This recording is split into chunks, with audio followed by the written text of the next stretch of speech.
a TV show you can't do. There's something sexual that's transmitted by innuendo or just straight out. The fact that the Lord brought you into this world a virgin, and for you to keep that, that's yours and yours alone.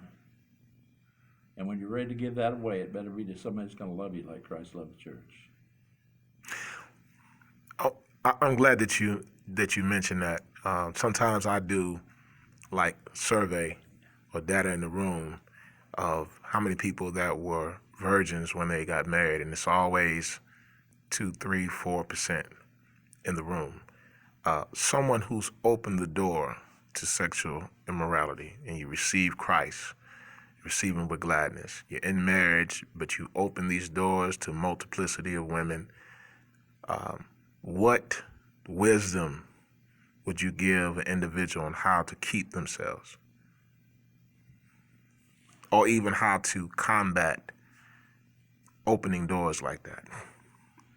Well, part of it is several things. Number one, the greatest defense for the smoke that's in this world is the Word of God. And to believe that it's true and follow it. That's all Jesus asked Peter to do, just follow me. And to live by those principles, to live by the things that the Scripture says. Be in obedience to His Word, no matter how hard it is, without being bitter or being ugly or being defensive or being better than somebody else. This whole idea that God gave something to us that's ours and ours alone, that it's our choice to give that away. And when you're passed around from guy to guy to guy, or from woman to woman to woman, there's something that eats at your soul, because in the eternal part of you, especially as a believer, you know it's wrong, and the Spirit's telling you it's wrong. And there comes a day when the believer says, don't do that again.